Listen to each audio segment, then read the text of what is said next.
안녕하세요. 저는 결혼 3년 만에 이혼을 한 30대 여성이에요. 혹시 여러분은 사주나 운세 믿으시나요? 저는 한 번씩 운세를 보는데 볼 때마다 항상 초년 운세는 별로이지만 중년의 귀인을 만나 말년에는 대박이 난다고 하더라고요.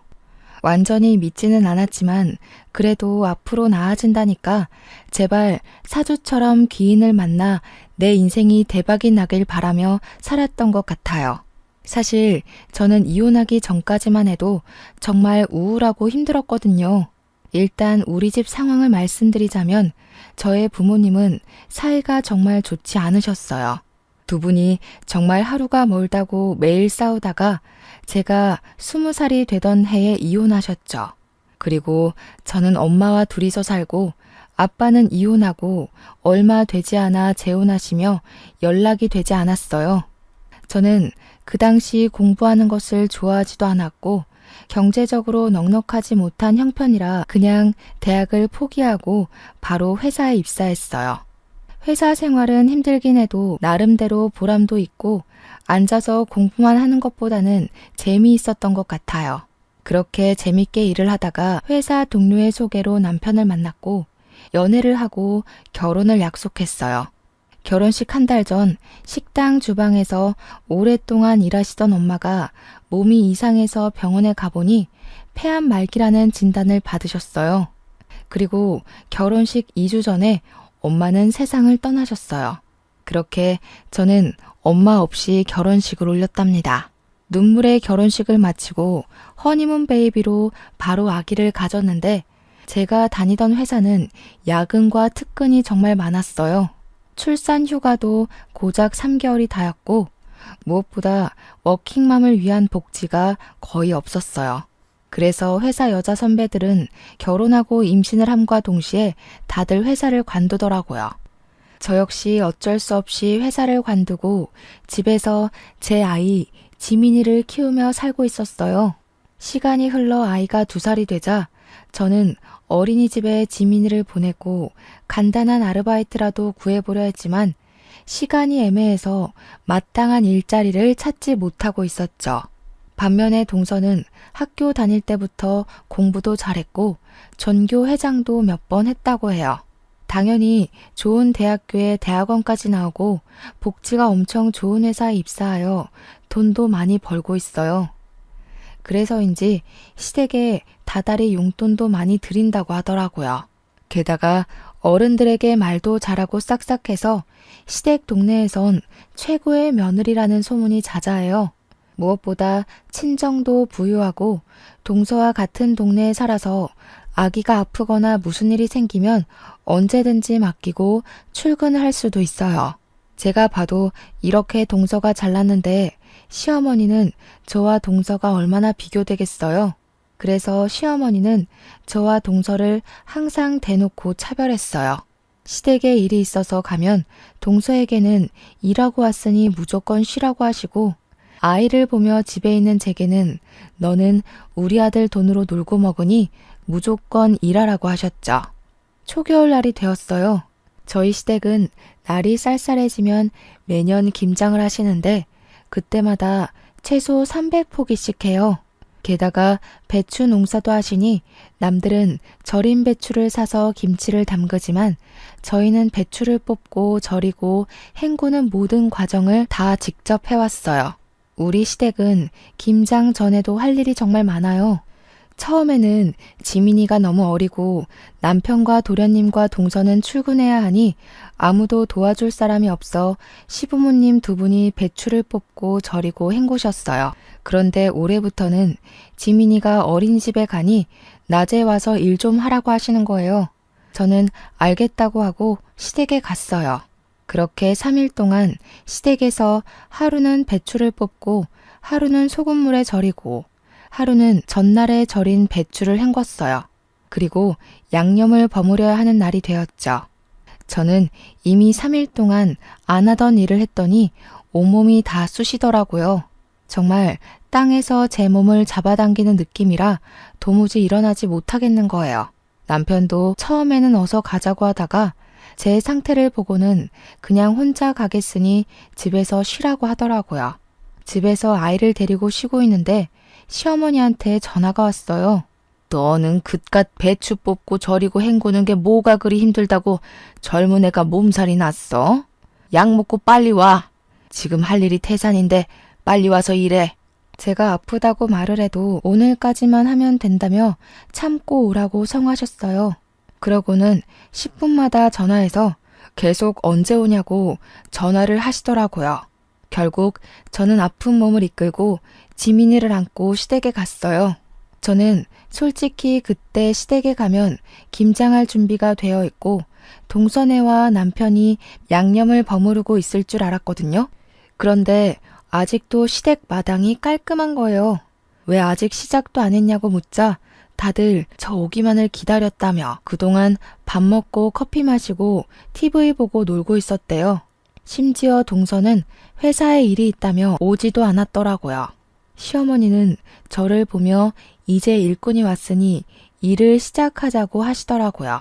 남편과 도련님도 김장을 같이 하겠다고 고무장갑을 끼자 시어머니는 남자는 고무장갑을 끼는 것이 아니라며 낀 장갑을 벗기고 방으로 들여보내셨어요. 결국 저와 시어머니 둘이 김치를 버무르기 시작했죠. 그렇게 30분이나 지났으려나요? 원래 허리가 안 좋으신 시어머니가 갑자기 허리가 아프시다고 들어가서 누우시더라고요. 결국엔 저 혼자 그 많은 김장을 다 했어요. 김장이 어느 정도 끝나고 정리를 하려는데 그제야 동서가 회사가 이제 마쳤다며 오더라고요. 그런 동서가 얄미웠지만 그래도 회사에 다니니 어쩔 수 없겠지 하며 저의 짜증나는 마음이 보이지 않게 억지로 웃음을 지어 보였어요. 동서는 미안한 표정을 지으며 형님 혼자 고생 많으셨으니 뒷정리는 제가 하겠다고 하더라고요. 그러면서 팔을 걷어붙이자 시어머니는 여태 회사에서 일하고 왔는데 무슨 정리냐며 그냥 쉬다가 이따가 고기나 먹고 가라고 하시더라고요. 동서는 시어머니의 말씀에 씩 웃더라고요. 그러더니 제게 시어머니가 이리 말씀하시니 어쩔 수 없다며 그럼 고생마저 하시라고 하더라고요. 그러면서 저는 일하느라 힘들었으니 들어가 있겠다고 하더라고요. 그렇게 저를 약올리며 못 이기는 척 방에 들어가서 쉬더라고요. 저는 결국 김장하고 뒷정리하고 밥상까지 차렸답니다. 다 같이 밥을 다 먹어가는데 동서가 가방에서 봉투를 하나 꺼냈어요. 그러더니 시어머니께 봉투를 드리며 늦어서 죄송하다고 김장비니 편하게 받으시라고 하더라고요. 아이고 이런 거 줄 필요 없는데 일단 며느리 네가 준비를 했으니 고맙게 잘 쓰마. 아, 네가 좋아하는 갈비찜 많이 해놨으니 네가 다 챙겨가거라. 첫째 며느리는 갈비찜 별로 안 좋아하지? 어머니, 저도 갈비찜 좋아하죠. 그랬냐? 그런데 조금만 해서 일을 어쩐담? 그럼 너는 다음에 해주마. 너는 일하지 않으니까 평일에도 수시로 오잖아. 아유, 김장하니 피곤하네. 첫째 너는 이것 좀 치우고 있고 둘째는 잠깐 나 좀 보자꾸나. 시어머니는 밥을 다 드시고는 동서를 데리고 큰 방으로 들어가셨어요. 둘이서 뭐 하나 궁금해서 상 정리하는 척하며 몰래 큰 방 앞에서 하는 이야기를 들어보니 시어머니가 동서에게 선물을 해주시더라고요. 평소에 용돈도 많이 주고 또 때마다 현금도 줘서 고맙다고 하시며 백화점에 가서 옷 한 벌 샀다고 하더라고요. 그 모습을 보고 있자니 서운하더라고요. 어머니 옆에서 몇 날 며칠 동안 김장을 한 사람은 나인데 제게는 수고했다는 말 한마디 없으시고 뒤늦게 나타나 돈 봉투만 준 동서에게는 고맙다며 갈비찜에 옷까지 선물하시니 정말 너무하시네 싶더라고요. 저는 남편에게 내가 설거지 못하겠다고 그냥 집에 가겠다고 했어요. 남편은 오늘 많이 힘들었냐며 자기가 하겠다고 하더라고요. 남편이 그러면서 고무장갑을 끼는데 역시 미우나 고우나 내 남편밖에 없다는 생각이 들고 고맙더라고요. 그 순간 시어머니가 방에서 나오셨어요. 우리 민호가 왜 설거지를 해? 남자는 고무장갑을 끼면 절대 안 된다고 하지 않았니? 하지 마. 너는 이깟 설거지 얼마나 된다고 그걸 꼭 굳이 네 남편에게 시켜야겠냐? 역시 친정이 없으니 이런 시댁에 대한 도리를 친정에서 배우지 못한 거겠지. 형님, 그깟 설거지 얼마나 한다고 그걸 아주버님한테 시키셨어요. 그냥 제가 할게요. 제가. 얼마 있지도 않구만. 아가야, 너는 밖에서 일도 하고 와서 무슨 설거지니? 너는 하지 말아라. 집에서 우리 민호 돈으로 놀고 먹는 제가 해야지 안 그러니? 어머니, 동서는 오늘 아무것도 안 하고 밥만 먹었는데 설거지 하나 시키지 않는 게 말이 돼요? 왜 저만 이래요? 저는 너무 화가 나서 더 따져 묻고 싶었지만 그 순간 지민이가 나와 엄마랑 할머니랑 싸우냐고 묻더라고요. 아무리 그래도 지민이 앞에서 어른에게 큰 소리 내는 모습을 보이는 것은 아닌 것 같아 더는 이야기하지 않고 혼자 설거지했네요. 설거지까지 마무리 짓고 집에 와서 남편에게 솔직히 시어머니 동서와 나를 너무 차별하시는 거 아니냐고 했어요. 그러자 남편은 동서가 놀다 온 것도 아니고 일하고 왔는데 그냥 윗사람으로서 이해해주라며 저는 평일에 지민이를 보내놓고 쉴 수 있는데 동서는 평일에도 쉬지 못하고 일해야 하는데 힘들지 않겠냐고 하더라고요. 그러면서 이러한 상황들을 도련님이나 동서에게 대놓고 이야기하면 사이만 틀어진다고 그냥 제가 조금 더 고생하라고 얘기하더라고요. 남편 말을 들으니 저는 더 화가 나더라고요. 저는 남편에게 저의 솔직한 심정을 이야기했어요. 여보 말대로 나는 평일에 지민이를 보내고 쉬면 되기 때문에 시댁에서 일을 좀 더 할 수 있고 여기에 대해서는 나도 큰 불만은 없어. 그런데 시어머니며 동서며 도련님까지 모두 다 당연히 내가 나만 시댁의 모든 일을 해야 하는 사람처럼 인식하는 것이 기분이 나빠. 나는 여보랑 행복하게 살려고 결혼을 했지 당신 가족의 일꾼이 되기 위해 결혼한 게 아니란 말이야. 저의 이야기에 남편도 잠시 생각을 해보더니 제 마음을 이해하겠다며 앞으로는 절대 이런 일 없을 것이고 이러지 않도록 중간에서 잘하겠다고 하더라고요. 저는 그런 남편을 철석같이 믿었어요. 그 뒤로 시어머니가 몇 번 일이 있다고 부르셨지만 적당히 핑계대며 가지 않고 시댁과 거리를 유지한 채 나름 평화롭게 살았어요. 한 해가 지나 설이 되었어요. 시어머니는 설 전에 명절 음식을 장만해야 하니 장 보러 나오라고 하시더라고요. 장 보러 가는데 시간이 얼마나 걸리겠어 하고 가벼운 마음으로 나갔지만 한 짐 들고 집에 와서 정리하고 재료까지 손질하니 어느새 하루가 다 지나더라고요.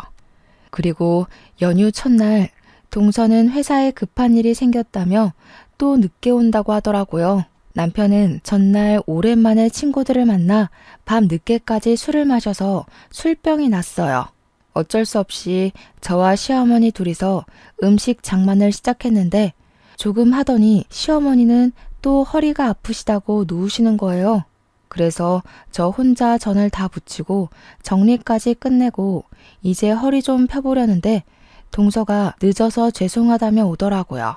아이고 우리 둘째 며느리 일하느라 힘들지? 밥도 아직 못 먹었겠네. 어서 밥 먹자. 첫째 너는 정리 다 했으니 어서 밥 차려라. 어머니, 저 여태 전 부치고 정리하느라 허리를 이제야 펴네요. 지금 다리에 쥐도나고 해서 민호 씨한테 이야기할게요. 여보, 들었지? 일하는 동서 배고프다니까 상 좀 차려줘. 이거 아주 큰일 날 소리를 하는구나. 너는 있는 반찬 꺼내서 상 차리는 게 뭐가 그리 힘들다고 그러니? 민호 돈으로 놀고 먹는 애가 너도 꼭 일하는 사람한테 상을 차리게 하고 싶냐? 엄마, 지희 집에서 안 놀아. 낮에 우리 지민이 어린이집 가면 집안일하고 음식하고 얼마나 바쁜데. 저녁에는 또 지민이 돌봐야지. 그러니까 지희한테 놀고 먹는 사람이라며 뭐라고 하지 마. 집에서 자기 아이 보는 게 무슨 일이니? 집안일하는 게 일이야? 됐다. 그냥 내가 상 차리마. 허리 아파서 허리 복대를 착용하신 시어머니가 상을 펴시고 반찬을 들고 왔다 갔다 하시는데 그 모습을 보자니 마음 편히 앉아있을 수가 없겠더라고요. 그래서 결국 저도 시어머니를 도와 상을 차렸어요. 그런데 시어머니가 밥을 푸시는데 남편과 동서, 도련님에게는 따뜻한 밥을 주시고 제게는 먹다 남은 차가운 밥을 주시는 거예요. 그래서 남편에게 내 밥은 차다고 이야기를 하니 자기가 찬밥을 먹겠다고 제 밥과 자신의 밥을 바꾸더라고요. 바깥이라는 민호에게 찬밥을 왜 주니? 첫째 네가 먹어. 자고로 남자는 따뜻한 밥 먹어야지 밖에서도 일을 잘하는 거야. 어머니, 저도 어제부터 음식 장만하는 거 도와드리느라 좀 힘들어요. 저도 따뜻한 밥 먹고 싶어요. 어머, 형님. 그깟 따뜻한 밥이 뭐라고. 형님 먹는 거에 욕심이 많으신가 봐요. 저번에 갈비찜도 어머니가 저만 주셔서 기분 상해 보이시더니 그렇게 먹는 거에 욕심내면 살쪄요. 동서, 그게 할 소리야? 반대로 네가 내 상황이면 넌 기분 좋겠어? 에이, 왜들 그러셔. 엄마, 그냥 내가 찬밥 먹을게. 나 원래 뜨거운 거 잘 못 먹어서 찬밥에 국 말아 먹는 거 좋아해. 첫째, 너는 집에서 남편한테 맨날 찬밥만 주니? 얘 원래 따뜻한 밥만 먹었던 앤데 너랑 결혼하더니 왜 찬밥을 찾니? 바깥일하는 남편 좀 챙겨라. 그리고 우리 둘째야, 너는 일하다 와서 힘드니 신경 쓰지 말고 어서 먹으렴. 네가 좋아하는 갈비찜 많이 해놨으니 다 챙겨가고. 하다 이제 먹을 것을 가지고 차별하시는 시어머니가 너무 미웠어요. 여기서 제가 저 찬밥을 먹는다면 저는 그냥 찬밥을 먹어도 되는, 대접해주지 않아도 되는 사람이 되는 것만 같았죠. 손님처럼 대접은 바라지도 않아요. 그냥 아들과 평생을 함께하는 반려자로 인정해 주시기만 하면 좋겠는데 시어머니는 항상 저를 대놓고 무시하셨죠. 한결같이 저를 무시해온 시어머니, 그리고 그 옆에서 약 올리는 동서의 행동에 너무 화가 난 저는 그 자리에서 일어나 찬밥을 음식물 쓰레기통에 넣어버렸어요. 그리고 집에 가려고 짐을 다 챙기고 아이를 안았어요. 너 지금 뭐 하는 짓이냐? 감히 시어미가 준 밥을 쓰레기통에 던져? 그리고 당장 내일이 설인데 짐 싸서 어디를 가는 거야? 내일 친척들 다 오시는 거 몰라? 저는 그런 시어머니의 말씀을 무시하고 제 짐을 챙기고 아이를 안고 현관문 앞으로 갔어요. 보고 배운 게 없으니 저러지. 찬밥이든 더운 밥이든 시어머니가 줬으면 그냥 감사합니다 하고 먹을 일이지. 그걸 가지고 성질은, 역시 우리 둘째 아가는 학벌도 좋고 친정도 부유하니 보고 배운 것도 많고 잘 자라서 시집 왔는데 쟤는 부모가 이혼해서 보고 배운 게 없으니 저렇게 행동한다니까. 어머니, 지금 제가 고작 밥 때문에 이러는 것 같아요?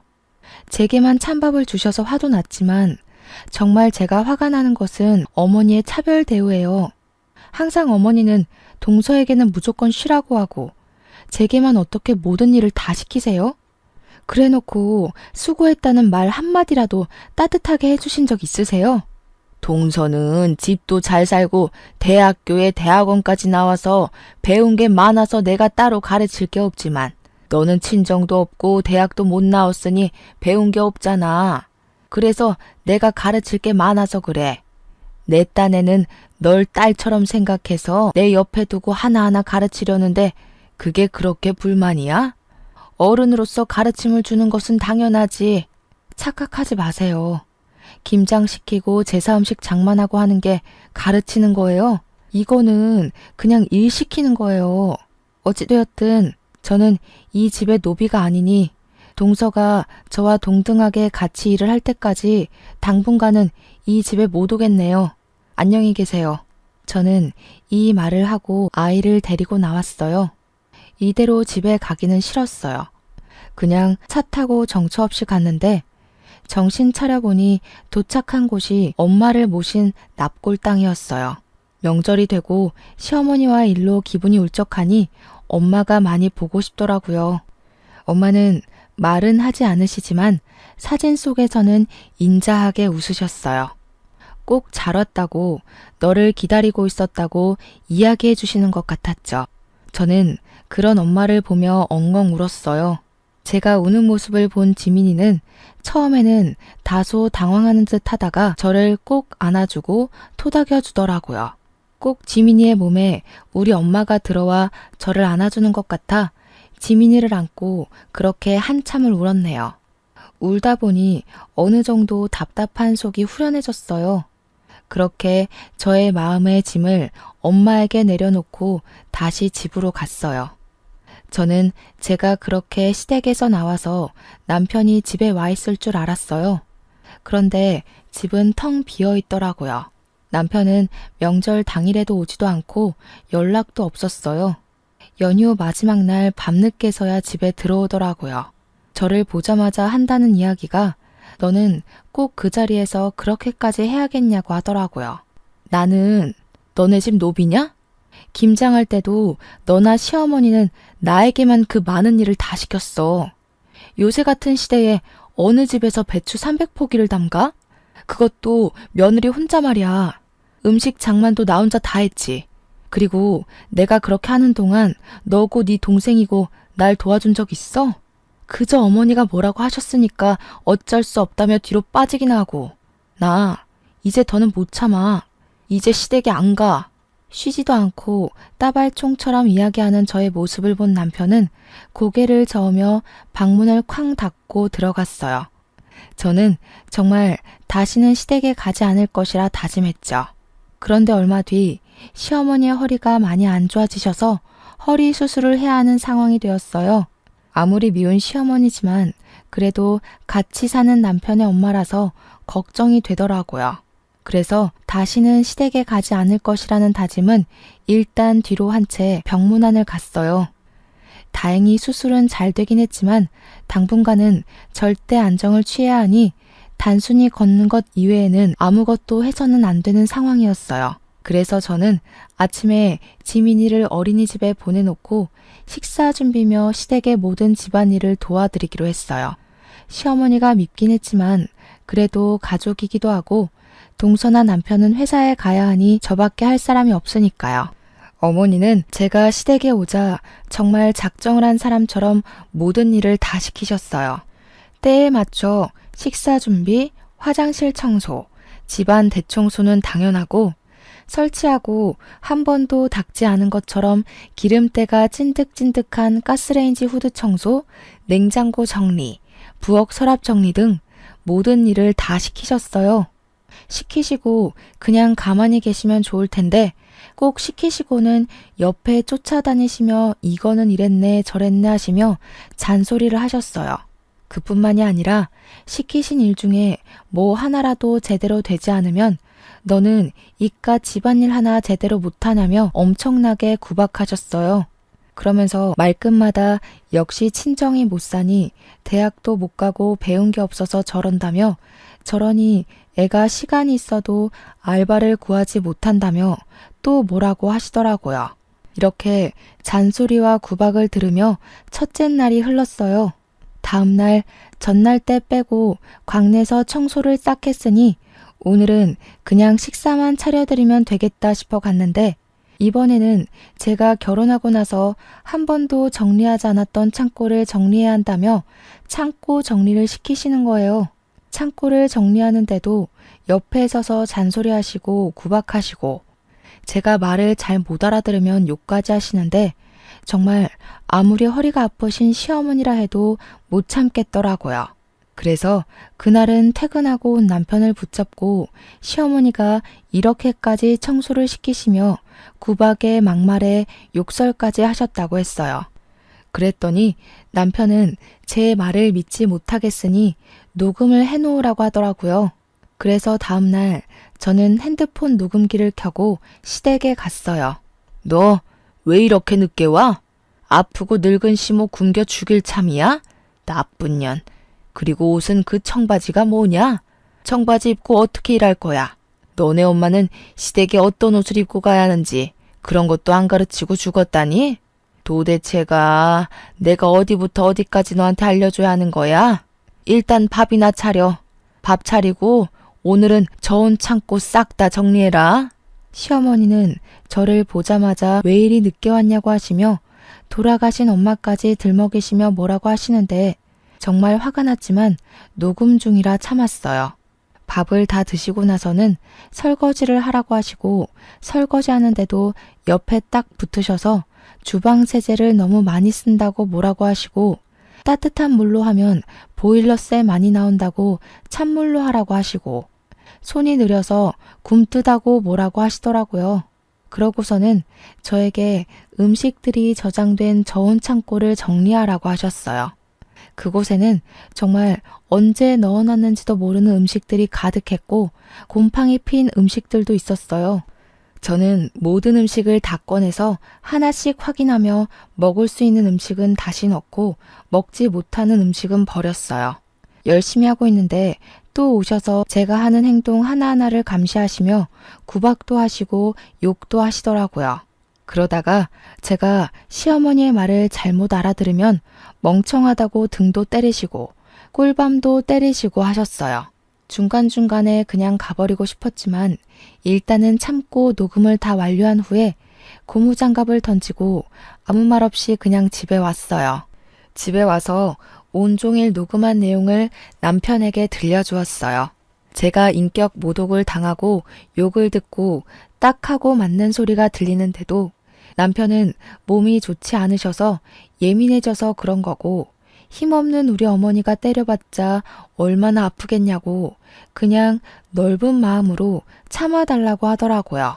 저는 그런 이야기를 하는 남편에게 역시 가재는 개편이라며 세상에 믿을 만한 인간 하나도 없다고 하고 방에 들어갔네요. 다음 날 3일 연속 시댁에서 일했더니 온몸이 다 아프더라고요. 지민이를 어린이집에 보내놓고 쉬고 있는데 모르는 번호로 전화가 왔어요. 받아보니 옛날에 이혼해서 연락이 끊겼던 아빠였어요. 한때는 저와 엄마는 이렇게 힘든데 아빠는 재혼했다는 소식을 듣고 미웠지만 그래도 거의 20년 만에 내 가족에게 연락이 오니 반갑고 뭔가 든든한 내 편이 생긴 것 같은 기분에 반가워서 갑자기 눈물이 나오더라고요. 그렇게 울며 서로의 근황을 물었어요. 아빠는 조그맣게 회사를 차리셔서 사장으로 있다고 하셨어요. 그런데 엄마도 돌아가셨는데 제 번호를 어떻게 알았는지 물어보니 시아버지를 통해서 알게 되었다고 하시더라고요. 저는 아빠에게 시아버지랑 어떻게 연락을 했냐고 두 분이 아는 사이냐고 물었죠. 알고 보니 아빠가 10년 정도 전에 길을 가다가 뇌출혈로 쓰러진 적이 있었는데 그때 시아버지가 빨리 아빠를 발견해서 사실 수 있었다고 해요. 그 후 몸을 회복하신 아빠와 시아버지가 연락을 주고받고 지내셨대요. 그러면서 서로가 무슨 일을 하는지도 자연스레 알게 되셨는데 그 당시 시아버지는 사업이 잘 되지 않아서 회사가 거의 망하기 직전이었고 아빠는 동종업계에서 사업이 잘 돼서 돈도 많았고 좋은 거래처도 많이 알고 있었어요. 그래서 아빠가 자신의 목숨을 구한 은인이시라며 시아버지를 여러모로 많이 도와주셨다고 해요. 그때 인연이 지금까지 연결되어 지금은 호영호재하면서 지내는 사이라고 하더라고요. 얼마 전에는 두 분이 만나 술을 한 잔 드셨대요. 술에 취하신 시아버지가 첫째 며느리 이야기를 하셨는데 나는 첫째 며느리가 너무 예쁜데 자기 마누라는 부모님이 이혼하고 엄마는 돌아가시고 아빠는 재혼해서 연락도 안 되니 마땅한 친정이 없다며 시집살이를 그렇게 시킨다고 하셨대요. 도와주고 싶어도 자신은 회사에 나와봐야 하니 딱히 도울 수도 없고 그저 마누라한테 그렇게까지 미워하지 말라고 말하는 것이 전부인 이 상황이 답답하다면서요. 그러면서 시아버지가 아빠에게 첫째 며느리라며 사진을 보여주셨는데 제 사진이었대요. 아빠는 이 이야기를 하시며 엄마와 이혼한 후 매정하게 연락을 끊어서 네가 이렇게 힘들게 살게 된 것 같다며 미안하고 그동안 정말 고생 많았다고 하셨어요. 그러면서 제가 시집살이가 너무 힘들어서 이혼하고 싶다고 한다면 집과 일자리 정도는 마련해 줄 수 있으니 괜히 눈치 보며 살지 말라고 하시더라고요. 그래서 제가 그동안 시어머니의 막말, 무조건 시댁 편인 남편, 그리고 여우 같은 동서 때문에 갈라서고 싶은 적이 많았는데 지민이도 있고 경제적인 여건 때문에 억울해도 그냥 참고 살았다고 했죠. 그랬더니 아빠는 일단 사돈에게 인사를 해야겠다며 인사하러 갈 수 있게 날짜 좀 잡아달라고 하시더라고요. 저는 사실 얼마 전에 시부모님이 하도 저를 구박하시고 무시하셔서 한바탕 하고 영 끊었다고 했어요. 아빠는 그래도 사돈한테 인사는 드려야 하는 것이 도리니 꼭 날짜를 잡아서 알려달라고 하셨어요. 저는 아빠와 전화를 끊고 바로 시어머니께 전화를 드렸어요. 그리고 저희 친정 아빠가 연락됐는데 시부모님께 인사를 드리고 싶어 하시니 시간 될 때 알려달라고 했어요. 시어머니는 축하한다는 말은커녕 아빠가 뭐하고 사시는지부터 궁금해 하시더라고요. 그래서 아빠에게 들은 대로 그냥 조그마하게 회사를 운영하고 있다고 했죠. 그랬더니 시어머니는 요새 사업하다가 망하는 사람들이 많다던데 괜히 너네 아빠랑 인제 와서 연락돼서 우리 민호가 번 돈이 다 거기로 흘러가지는 않을까 모르겠다며 어쨌든 주말에 시간 비워둘 테니 오라고 하라고 하시곤 끊으셨어요. 애초에 시어머니의 축하는 바라지도 않았지만 그래도 어머니의 날이선 말투에 기분이 좋지는 않더라고요. 그리고 약속한 날 저는 거의 20년 만에 아빠를 만났어요. 제 기억 속의 아빠는 주름살이 하나 없고 머리숱도 많았는데 그날 본 아빠는 주름살도 자글자글하고 머리카락도 거의 없으셨어요. 저는 변해버린 아빠의 모습이 반갑기도 하고 그런 아빠의 손을 오랜만에 잡고 함께 시댁으로 향했어요. 시댁에는 동선의 부부도 있었어요. 아빠는 준비하신 과일 바구니를 건네시며 지희의 아빠 되는 사람이라고 하며 허리를 90도로 굽혀 인사하시더라고요. 시어머니는 그런 아빠를 보면서 떨떠름한 표정을 지으셨어요. 내가 허리가 아파서 음식을 하나도 못했고 둘째 며느리는 회사 다니느라 바빠서 주말에는 아무것도 못해요. 그래서 음식장만도 하지 못해서 음료수도 사둔 게 없네요. 그냥 맹물이나 한 잔 드세요. 저는 솔직히 상다리 휘어지게는 아니더라도 명색이 첫인사인데 간단한 다과라도 준비해 주실 줄 알았거든요. 그런데 이렇게 주스 한 잔도 없이 맹물만 주시는 시어머니 모습에 정말 온갖 정이 다 떨어지더라고요.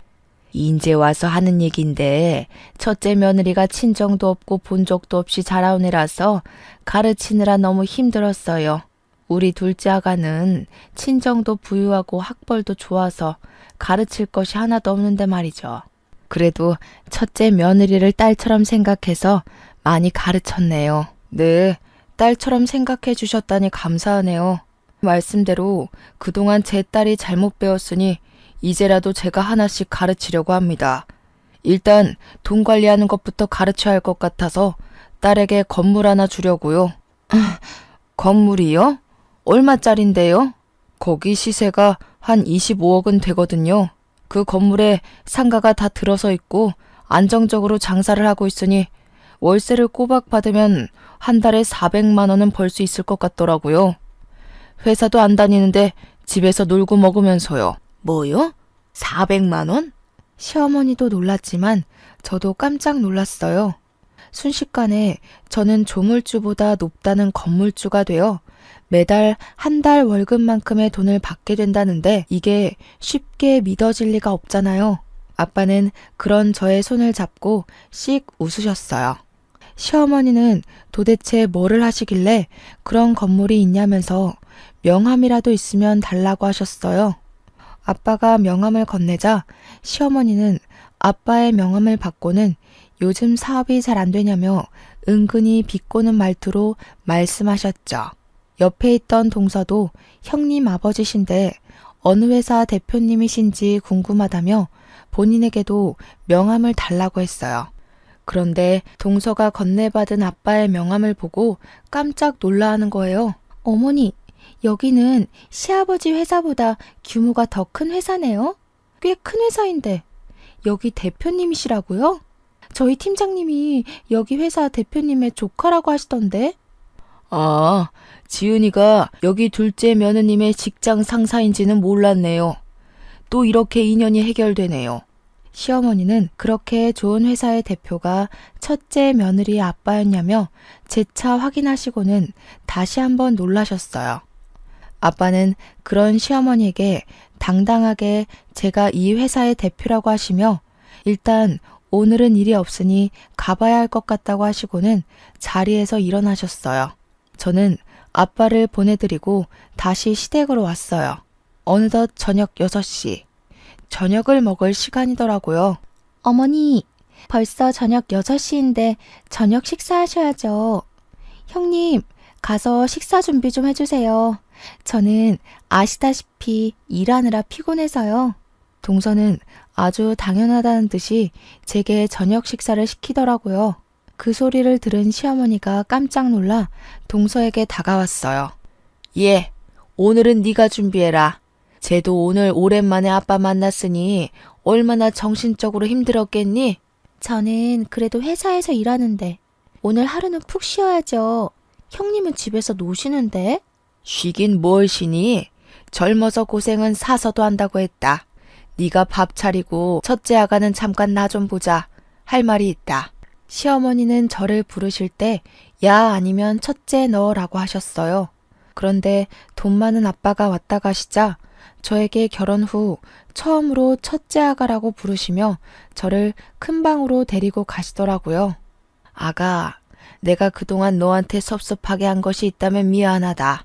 나는 그냥 친정도 없는 네가 어디 나가서 혹시라도 무시당할까 봐. 다 네가 잘 되길 바라는 마음에서 그렇게 한 것이니 이해해 주려무나. 그리고 다른 친구들은 다른 며느리한테 한 달에 100만 원씩은 받고 산다던데 나는 한 달에 50만 원 정도는 내 용돈으로 줄 순 없겠니? 병원비도 있고 생활비도 있고 조금 힘들어서 말이야. 이제 동서보다 제가 돈을 더 잘 벌게 생겼으니 어머니 상황이 역전되셨네요. 아가야, 무슨 말을 그리 서운하게 하니? 그런 게 아니라 그냥 서로 돕고 살자는 거지. 어머니는 저 혼자 김치 300포기 담그고 명절 음식 준비할 때 한 번이라도 도와주신 적 있으셨어요? 허리가 아프시지 직접 도와주시지는 못해도 누구한테 힘들 테니 도와주라고 한 적 있으셨나요? 그러기는커녕 아무 일 못하게 하시고 저 혼자만 일 다 시켜놓고는 인제 와서 서로 돕고 도와주는 척 하시는 건가요? 시어머니는 저의 말에 아무 대답도 못하고 그저 당황해만 하셨어요.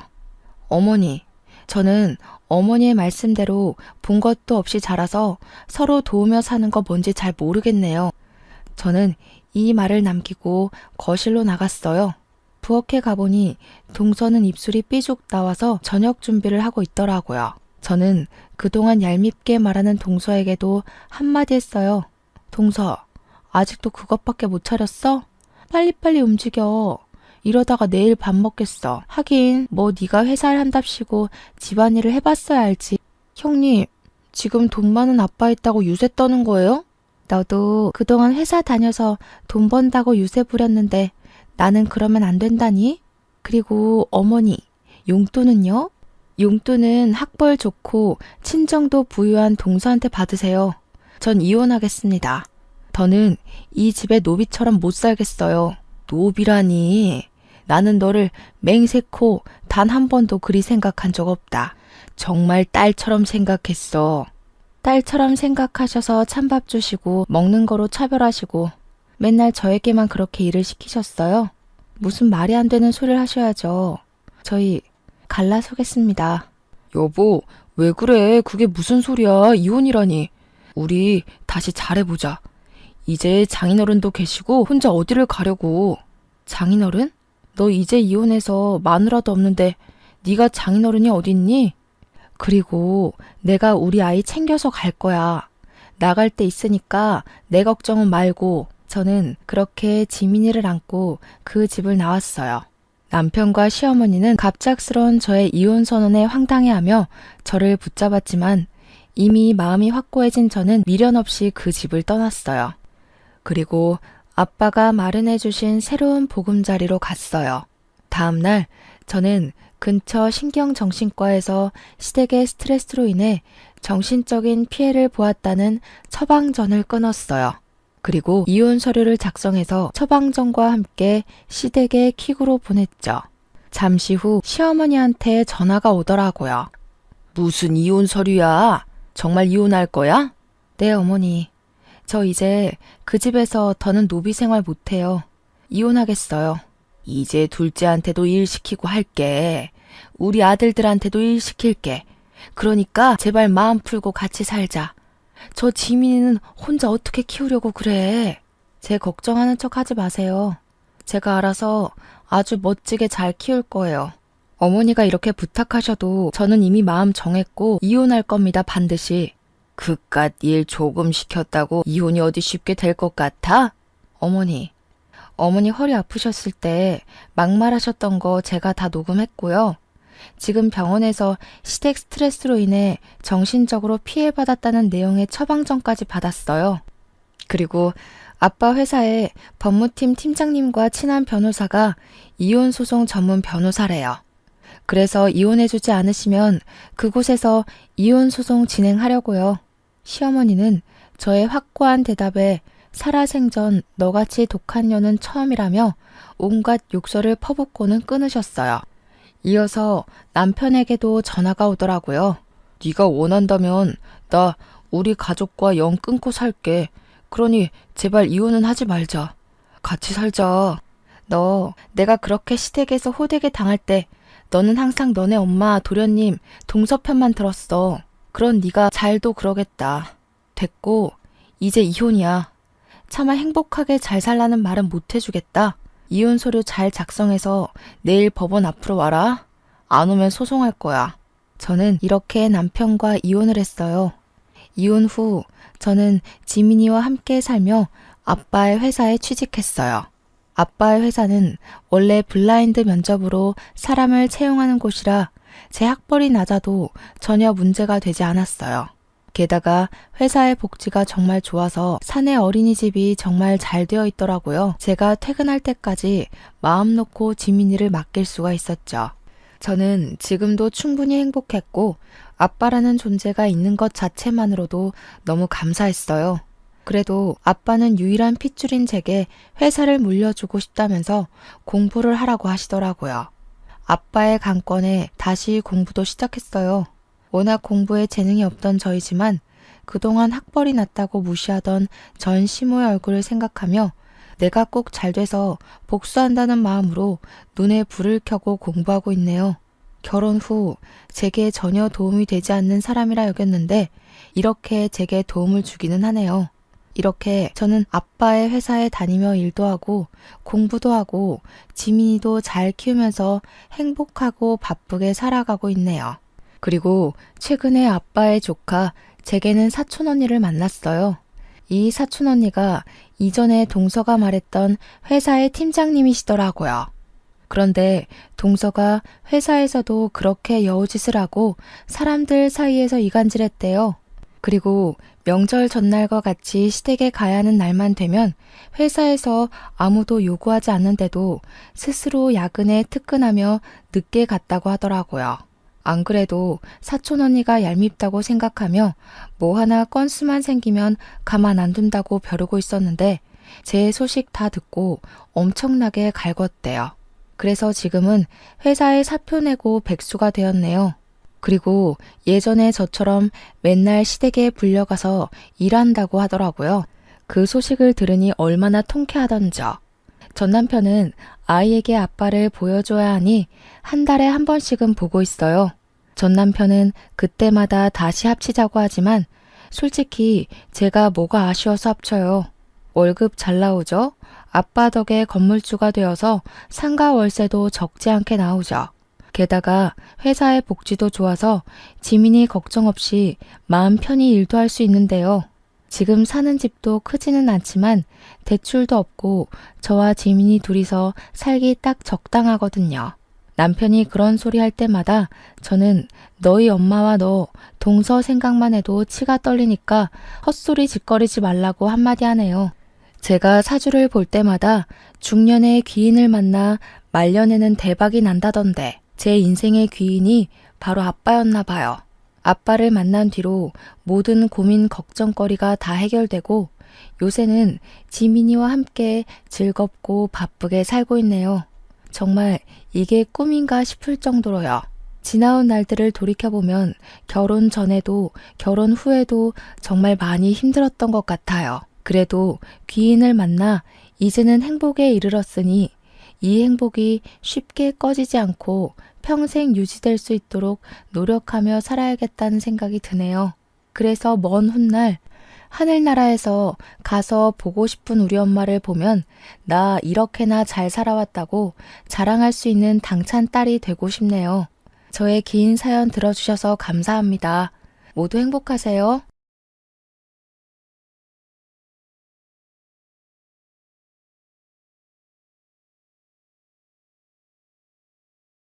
안녕하세요. 저는 다 큰 아들을 하나 잃고 죽었다가 되살아난 63살 아줌마입니다. 제가 말을 극단적으로 표현했다고 생각할지 모르겠어요. 하지만 죽었다 살아났다는 그 말이 제 상황에 꼭 알맞습니다. 제가 생각해도 그때 저는 그냥 죽은 채로 눈만 뜨고 있는 시체나 다름없었어요. 자식을 잃었다는 것만으로도 삶을 포기하기에 충분한 이유가 되기도 하잖아요. 저한테는 정말 자식이 재산이고 전부고 목숨이었는데 사랑하는 우리 아들을 잃었다는 건 호흡이 멎기 직전과 비슷한 고통이었어요. 어린 아들을 잃는 것도 당연히 괴롭고 죽을 것 같겠지만 다 키워놓은 아들이 실종되는 건 보기 드문 일이기도 하고 쌓은 추억도 그만큼 많아서 정말 미치고 팔짝 뛸 노릇이더군요. 아직도 그날만 생각하면 심장이 벌렁거리고 눈물이 왈칵 나옵니다. 지금 이렇게 글을 쓰게 된 건 그날이 괴로울 만큼 여전히 힘들지만 저의 인생 전환기이기도 하기에 노력해서 추억으로 남겨보고자 찾게 되었어요. 그래도 다른 사람에게 제 이야기를 들려주고 소통한다면 제 인생의 터닝 포인트가 영원히 살아있을 것 같은 느낌이거든요. 사람은 정말 죽기 직전까지 눈을 감았다가 살아나면 그때부턴 일어설 일만 생긴다던데 제게 딱 그런 일들이 생겨버린 거예요. 그래서 제 인생 그래프가 얼마나 바닥을 쳤었고 얼마나 치솟고 있는지 한번 들어보시겠습니까? 제게는 아들 3명이 있습니다. 제가 남편을 만나 결혼을 하게 된 계기는 솔직히 속도 위반이었어요. 당시 남편을 미친 듯이 사랑해서 결혼을 했다기보단 제 나이 때는 이웃에 괜찮은 총각이 있으면 어른들이 알아서 자리를 만들어줬고 어른들 강요에 의해 대개 인연이 이루어졌던 시절이었습니다. 얼굴도 모르고 결혼하는 사람도 덜어 있었어요.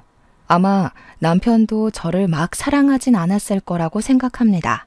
그저 혈기왕성한 나이에 어여쁜 아가씨를 앞에 두고 있다 보니 호기심이 생겨 저를 만났을 거예요.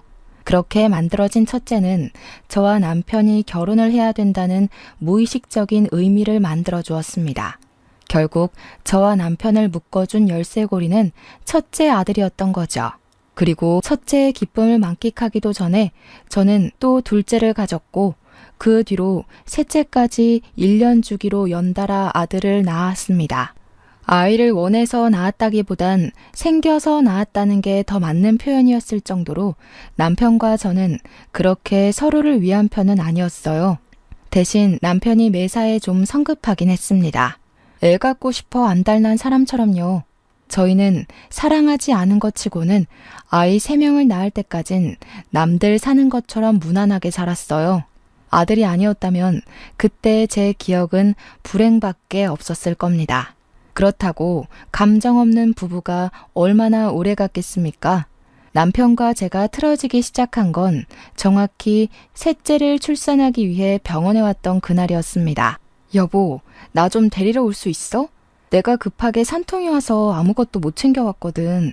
당신이 좀 와서 봐줘야 될 것 같은데? 뭐야, 엄마가 당신 집에 없다더니 거기 가 있었냐? 무슨 별것도 아닌 걸로 전화질이야.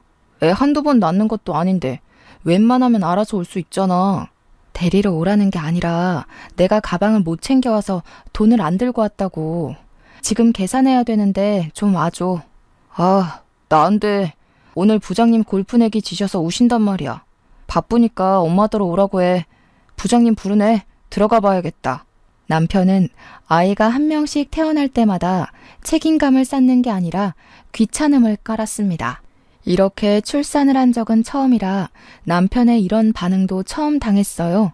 물론 그동안 첫째, 둘째도 저 혼자 낳긴 했지만 그땐 견딜 만한 진통이었던지라 제가 알아서 출산 준비를 다 하고 병원을 갔었거든요. 집에서도 남편이 저를 개무시하긴 해도 아이들에 대해선 그렇게 막 냉철하기만 한 아빠는 아니어서 더 당황할 수밖에 없었어요. 남편의 전화가 무작정 끊겨버리자 병원 직원들 눈치가 보였습니다. 병원 전화기를 빌렸던 거라 2번이나 실례를 할 수도 없어서 난감했어요. 그런데 그때 대기석에 계속 앉아있던 아저씨 한 분이 제게 다가오더라고요. 부인 출산 때문에 온 것 같았습니다. 전화하는 내내 그분에게서 시선이 오는 것 같긴 했으나 제가 쪽팔려서 애써 외면했거든요. 그러나 직원들까지 제 사정을 눈치챘을 정도로 저랑 남편의 대화가 안 좋았기에 아저씨 또한 제 입장이 난처해졌다는 걸 알았나 봅니다. 그건 그렇다 쳐도 갑자기 비용을 손수 내주더라고요. 심지어 저는 하루만 쉬다 가면 되는데 일주일 입원 비용을 끊어주셨습니다. 모르는 사람의 호의인데다가 조건 없이 도움을 받은 게 너무 미안해서 그러지 말라고 말렸는데요. 그 아저씨가 자기도 여동생이 출산 중에 있다고 저더러 여동생이랑 비슷한 또래인 것 같아서 못 지나치겠다고 하더라고요. 제가 사정이 여의치 않았던지라 할 수 없이 그 호의를 받았고 대신 그분께 이 은혜를 꼭 보답할 테니 명함 있으면 한 장만 달라고 했습니다. 그렇게 받은 명함에는 별다른 내용은 없고 아저씨 이름이랑 전화번호가 적혀 있었어요. 김명철, 그분 성품처럼 참 멋있는 이름이라 생각했습니다. 덕분에 저는 일주일간 푹 쉬다가 셋째 아이를 데리고 집에 돌아갈 수 있었어요. 그동안 첫째랑 둘째는 시댁에서 봐주고 있었고 저는 예쁜 셋째를 안고서 시댁 문을 열고 들어갔죠. 당연히 첫째랑 둘째도 시댁에서 크게 환대를 받은 건 아니었기에 셋째의 환대 또한 기대도 안 했습니다. 그러나 집에 들어가자마자 귀싸대기를 맞게 될 줄은 몰랐어요. 순식간에 일어난 일이라서 머리통이 얼얼해 고통도 뒤늦게 찾아오더라고요. 그 와중에도 저는 셋째가 다칠까봐 꼭 안고서 자빠졌습니다. 도대체 며칠째 연락을 하네. 집안일이랑 애들도 내팽개쳐놓고 잘도 먹고 쉬었나 보다. 우리 엄마가 네 종이냐? 네 새끼 봐주는 유모냐고. 아이고 됐다 얘. 그냥 내버려 둬라. 어차피 조만간 쫓아낼 거 뭐하러 힘 빼. 괜히 몸 안 좋은데 짐 싸는 거나 좀 도와줘. 시모가 둘째를 안고 첫째에게 밥을 먹이면서 하는 소리에 저는 놀라서 움츠리고 있던 얼굴을 들었습니다. 그러자 한 대 더 날라온 손 때문에 저는 완전 신발장에 나뒹굴어 버렸어요. 거센 반동에 셋째가 울기 시작했지만 저는 일단 시모한테 그게 무슨 소리냐고 뭘 쫓아낸다는 거냐고 소리를 쳤습니다. 이 집에서 가장 쓸모없는 게 뭐겠니? 손자 3명이면 너한테 볼 일은 다 봤다. 우리 아들은 마침 괜찮은 집안 여자가 생겨서 거기랑 맺어주려고 하니까 너는 그만 네 갈 길 가봐라. 알고 보니 저와 남편은 어른들이 이어준 사이가 아니었어요. 저는 그냥 남편한테 던져진 놀이개였던 겁니다. 결혼하기 전부터 남편의 짝으로 시모가 점지한 여자가 있었는데 그 여자가 태생적으로 불임이라는 거예요. 그래서 대신 애를 낳아줄 제가 필요했다고 합니다. 청청병력 같은 개소리에 저는 식겁해서 일단 우리 애들을 지키려 했어요. 필사적으로 남편을 밀치고 뛰어가 첫째랑 시모 품에 있는 둘째를 뺏으려고 악바리같이 덤볐습니다. 그러자 남편이 나서서 제 품에 있는 애들을 다 떼어내 저를 잡아 끌었어요. 제가 남자 힘을 어떻게 이기겠습니까? 그것도 저는 일주일 전 출산을 했던 여자인걸요. 남편의 힘에 속수무책 당하기만 하면서 저는 그대로 현관문 밖으로 쫓겨났습니다. 추운 날이었는데 맨발로 문 앞에 서서는 하루 종일 문을 두드리고 소리치다가 남들 잘 시간 되어서야 집으로 돌아갈 수 있었어요. 그리고 그날 밤 정말 많이 울었고 제 속에선 정말 많은 감정 변화가 있었습니다. 사람이 미치게 울고 나니까 원래 없던 도끼가 생기더라고요. 저랑 바꿔치기 될 여자가 올 때까지 시간이 좀 있었는데 저는 그 시간을 이용하기로 했어요. 우리 애들을 데리고 야반도주를 저지르게 된 겁니다. 떠나기 전 시모가 괘씸해서 시모 지갑에 있는 현금도 훔쳐서 달아났어요. 그렇게 발목이 나갈 것처럼 도망친 저는 터미널에서 아침까지 버스 시간을 기다리다가 저기 어디 산골 구석의 보육원으로 향했습니다. 그리곤 원장님을 만났어요. 죄송합니다, 원장님. 제발 부탁드릴게요. 면목 없지만 정말 굳은 일이라도 뭐든 할 테니 저희 좀 도와주세요. 가진 돈도 없어서 정말 갈 데가 없어요. 다행히도 보육원 원장님은 굉장히 곱상하고 좋은 사람이었습니다. 제가 무릎 꿇고 울면서 사정하는 걸 보곤 같이 무릎을 꿇어주면서 저를 먼저 다독여 주었어요. 정말 많이 힘들었겠어요. 원장님한테서 처음 들은 말은 그거였어요. 단순한 그 말이 저의 불안했던 마음을 전부 녹여주었습니다. 원장님은 생각보다 흔쾌히 저희를 받아주었고 저는 보육원에서 주방 일을 하며 돈을 벌 기회를 얻었습니다. 우리 애들도 같이 보육원 애들과 함께 어울려 키울 수 있게 되었어요. 셋째를 낳을 때도 제게 은인이 한 분 계셨는데 또 극한의 상황에서 제게 은인이 나타나니 아직 신은 존재할지 모른다는 생각이 들었습니다. 그런 말 있잖아요. 신은 딱 견딜 만큼의 고통만 주고 그 다음 보상을 내린다고요. 제가 제때제때 보상을 잘 받았던 것 같아요. 정말 평생 고마워해야 할 기억이라고 생각합니다. 하지만 한편으로 원망스럽기도 했던 건 보상이 주어지긴 하나 언제 또 고통을 내려줄지 모른다는 불안이 기다리고 있다는 거였어요. 그 불안은 시간이 얼마 지나지 않아 제게 또 닥치게 되는데요. 어느덧 애들이 쑥쑥 커서 첫째가 벌써 고등학교 입학을 해야 할 때가 왔어요. 그런데 여기 보육원이 고등학교 입학할 때가 되면 타지로 가야 된다고 하더라고요. 주위에 중학교는 분교처럼 있어도 고등학교는 자체가 없기 때문이었습니다. 할 수 없이 아이 학력을 위해서 저는 애를 타지로 보낼 수밖에 없었어요. 차마 기숙사 생활까진 시키기가 불안해서 저는 첫째에게 돈을 쥐어주며 버스 타고 통학할 수 있겠냐고 물었습니다. 첫째는 참 기특하고 효심이 깊은 아이예요. 제가 자신 때문에 불안해한다는 걸 알고 늘 제 마음이 편할 수 있도록 제 뜻에 따라 선뜻 나서주는 아이였습니다. 그러니 버스 타고 50분이나 걸리는 그 무리한 통학도 제 마음 생각해서 흔쾌히 수락해 주었죠. 아무래도 매일 눈앞에 보이던 아들이 하나 없으니까 걱정이 엄청 되더라고요. 멀찍이 학교를 다니는 첫째가 아들 셋 중에서 유일하게 먼저 울타리 밖을 나간 자식이니 당연히 그럴 수밖에 없지 않겠습니까? 그래서 아들 등하원 시간을 체크해 항상 마중하고 배웅을 했습니다. 점점 아들의 고등학교 생활이 익숙해지고 첫째의 성실하고 착실한 태도가 지속되니 제 마음에 점점 안정이 찾아왔어요. 저는 그제야 마음을 놓고 아들과 웃으면서 인사할 수 있었죠. 하지만 그 안심도 잠깐이었죠. 제가 큰 불안이 다시 찾아왔다고 말씀드린 거 기억하시나요? 그 불안이 바로 우리 첫째 아이에게서 비롯됐죠. 제가 결국 첫째를 잃게 되는 날을 맞게 된 거예요. 어느 날이었어요. 매일 똑같은 시간에 도착을 했던 애인데 이상하게도 그날따라 첫째가 늦는 겁니다. 그땐 휴대폰도 없었던 때라 아들에게 연락할 방도가 없었어요. 그저 자정이 넘도록 집을 안 오는 첫째 때문에 저는 보육원 밖에서 전전긍긍하였고 뒤늦게 학교로 전화를 해봤지만 너무 시간이 늦은지라 받는 사람이 없었습니다. 제가 할 수 있는 일은 그저 보육원 마당에서 가슴을 떨며 첫째를 기다리는 것밖엔 없었어요. 하지만 제 간절한 바람과 다르게 새벽이 다 지나 동이 틀 때까지도 첫째는 나타나지 않습니다. 결국 다리에 힘이 풀린 저는 주저앉고 오열했죠. 저 때문에 그 당시 보육원 분위기가 무섭게 가라앉았었습니다.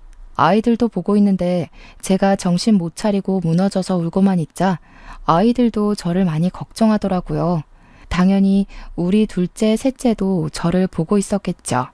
나중에는 애들도 제게 슬금슬금 다가와서는 큰형 잃어버렸냐고 울먹이면서 말을 하는데 저는 그저 어떡하면 좋겠냐고 우는 것 말고는 애들한테 안심을 주진 못했습니다. 원장님이 우리 첫째를 실종 신고해주고 나서 그 뒤로 위로를 해줬지만 이미 아들을 잃고 미쳐버린 제겐 그 어떤 따뜻한 말도 들리지 않았습니다. 그때부터 저는 일도 못했고 사춘기 시절이라 중요한 시기를 보내고 있는 둘째, 셋째도 못 돌봐줬어요. 그저 방에 누워 시름시름 앓기만 했습니다. 그 사이 시간은 계속 흘러갔지만 제 시간은 첫째를 잃었던 그때로 멈춰만 있었어요. 그래서 죽도 밥도 안 되게 무너져만 있었냐? 그건 또 아닙니다. 제게 시련을 이길 만한 계기가 또다시 찾아와요. 제가 다시 기운 차릴 수밖에 없었던 건 바로 원장님의 제안 때문이었습니다. 내가 한 선생을 얼마나 믿는지 알지? 아직도 한 선생이 내게 찾아준 걸 너무 고맙게 생각하고 있어. 나 여기 보육원 30대 때부터 시작해서 정말 아끼며 키워온 거야. 그래서 물려줄 때도 내가 아끼는 사람한테 주고 싶다고 생각하고 있었거든. 나한테는 한 선생이 그런 사람이야. 그러니 이걸 한 선생이 이어서 받아줬으면 좋겠는데 저는 그동안 원장님 권유로 사회복지 1급 자격증, 아동 관련 자격증 등등을 공부해서 자격증을 소지하고 있었고 원장님 말대로 혹시 어디 가서라도 경제 생활에 문제 없도록 앞날을 대비해 놨었습니다. 그게 원장님의 조언이었고 뭘 잘 모르는 제게 알려주신 살아가는 방법들이었어요. 그런데 알고 보니 그게 그런 뜻이 아니었더라고요. 원장님이 제게 자기 자리를 내주려고 그동안 저를 준비시켰던 거였어요. 그리고 저는 그 제안을 받은 날 원장님에게 시간이 얼마 없다는 것까지 듣게 되었습니다. 원장님한테 차를 대접받으면서 들은 건데 원장님은 나이 때문에 병이 찾아와 암에 걸리셨다고 했어요. 이미 손쓸 수 없는 말기여서 항암 치료는 포기했고 다음 주에 호스피스 병원에 입원을 한다고 합니다. 그 소리를 듣고 제 가슴이 또 얼마나 사무치게 아프던지 하나를 얻으려면 하나를 잃어야 하고 하나를 잃게 되면 또 하나를 얻게 된다는 게 삶의 이치라는 거 잘 알고 있었어요. 하지만 그 과정이 너무 고통스러웠습니다. 그렇게 원장님은 끝까지 이악 물고 힘내서 보육원 아이들과 작별 시간을 보냈고 제게 인수인계를 해주다가 병원으로 가셨어요. 다행히 호스피스라서 병원이 같은 산골 지역에는 있더라고요. 저는 그렇게 원장님 가시는 날까지 보육원과 병원을 오가면서 곁을 지켜드렸습니다. 마지막 날에는 원장님 손에 보육원 아이들 사진도 쥐어주었어요. 그리고 원장님이 눈을 감은 날 저는 경찰한테서 아무래도 첫째가 죽은 것 같다는 소식까지 접하게 됐습니다. 그땐 CCTV도 별로 없을 때니까 몇 년 동안 실종자가 나타나지 않으면 부모에게 허락받고 사망 처리를 하기도 했거든요. 원장님 세상 뜬 날에 첫째 소식까지 겹치니까 제가 여태껏 겪었던 고통은 아무것도 아니었다는 걸 알았어요. 그날이야말로 제 인생 최대의 지옥이었고 무덤 속이나 다름없었습니다. 제가 많이 나약한 사람이라는 걸 그때 뼈아프게 느끼기도 했어요. 하지만 제가 마냥 이 잘못 없는 아이들을 두고 좌절만 하고 있을 순 없지 않습니까? 첫째는 끝내 제 품으로 돌아오지 못했지만 우리 둘째랑 셋째를 위해서라도 무조건 살아야겠다는 생각을 했어요. 아픈 만큼 단단해지고 강해지는 건 맞더라고요. 그렇게 정신없이 버텨내다 보니 첫째가 신기루처럼 사라져버린 지 어느덧 15년 정도가 흘러갔습니다. 우리 아들 둘은 벌써 성인이 되어 다 직장 생활을 하게 되었고 일주일에 한 번씩 보육원에 와서 아이들이랑 놀아주는 봉사를 자처하며 지내고 있었어요. 그날도 마찬가지였는데 그날은 또 날씨까지 좋아서 모두가 마당을 뛰어노느라 땀 범벅이 되어갔습니다. 숲 내음과 아이들의 웃음소리를 동시에 느낄 때면 저는 그게 제 마음의 안정제가 됐어요. 그래서 더 보육원을 떠나지 못했나 봅니다. 땀을 흘린 아이들에게 시원한 비빔면을 해주는 게 좋을 것 같아서 주방 선생님과 아동 지도 선생님들께 따로 부탁을 했습니다. 그때였어요. 원장실로 의문의 번호로 전화가 왔는데 받아보니까 우리 보육원에 후원을 했었다는 후원자분의 연락이더군요.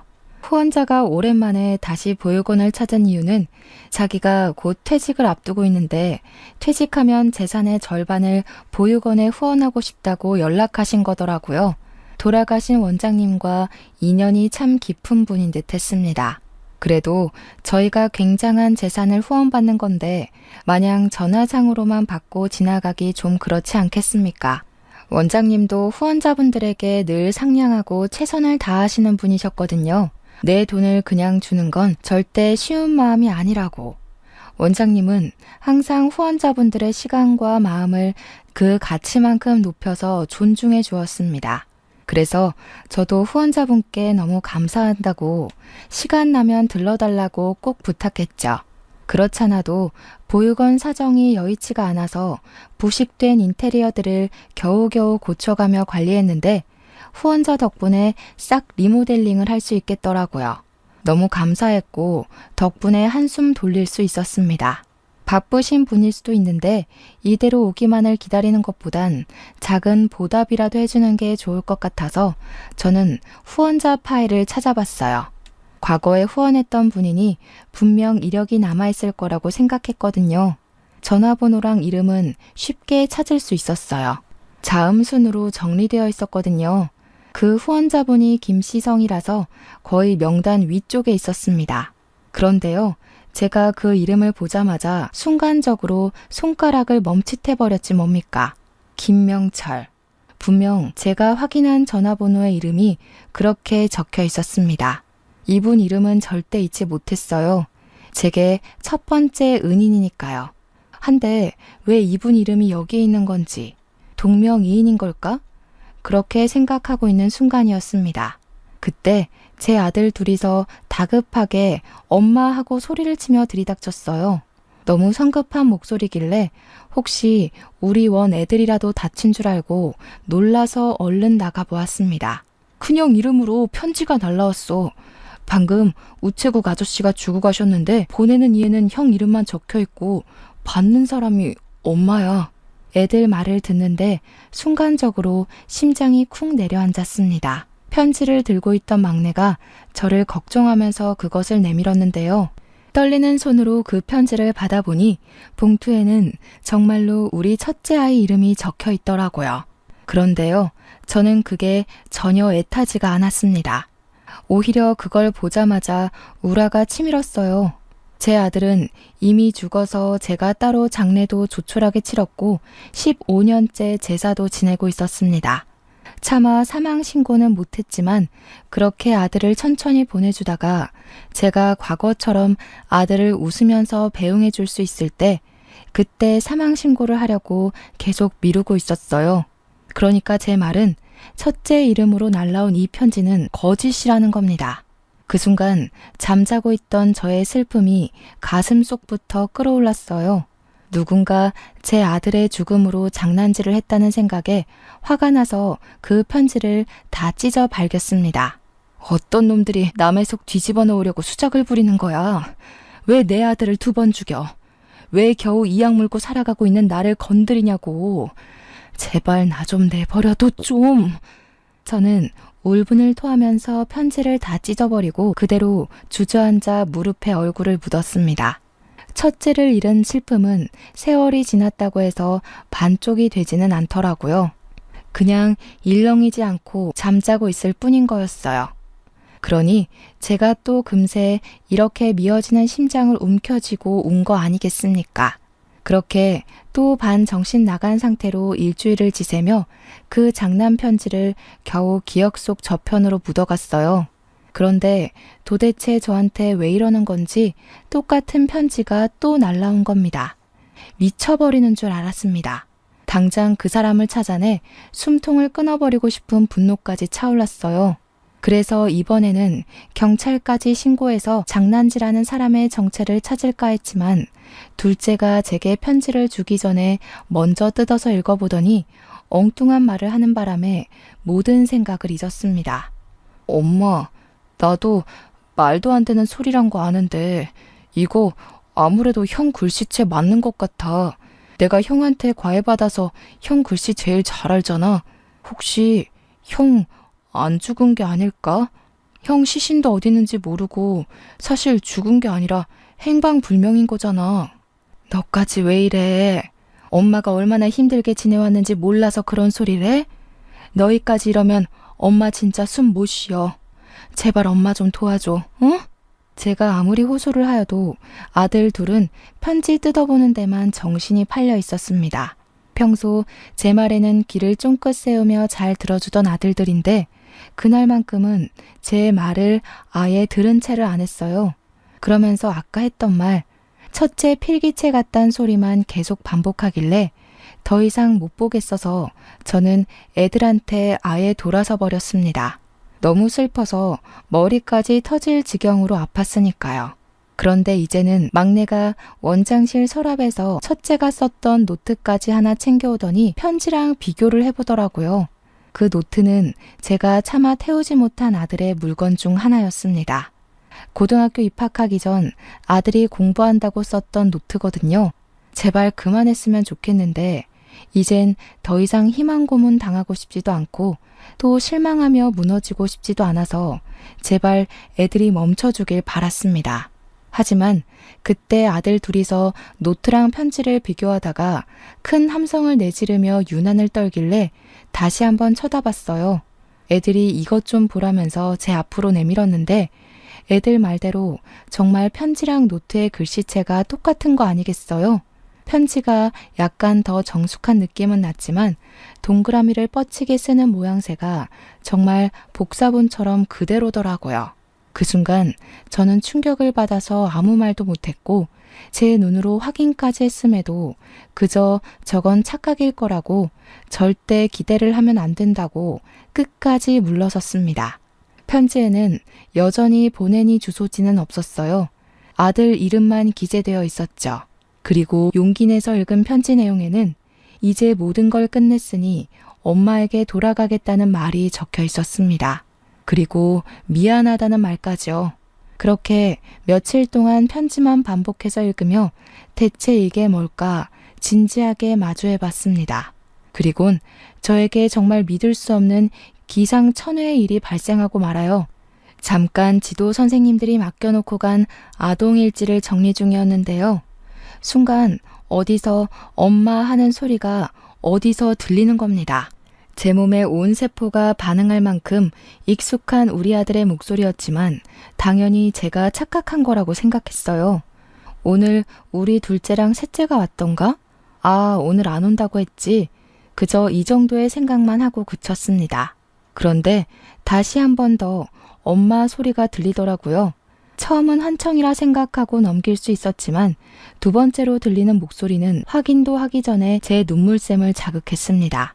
돌아보지도 못한 저는 들고 있던 볼펜을 떨구었어요. 엄마, 저 창민이에요. 오래 기다리게 해서 정말 죄송해요. 엄마한테는 정말 죽을 죄를 지었어요. 그 순간 저는 고개를 돌려 원장실 입구를 돌아봤습니다.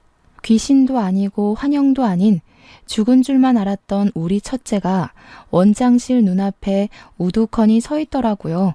숨이 막힐 정도로 놀라서 손이 떨렸고 저는 그대로 달려가 아들을 살폈습니다.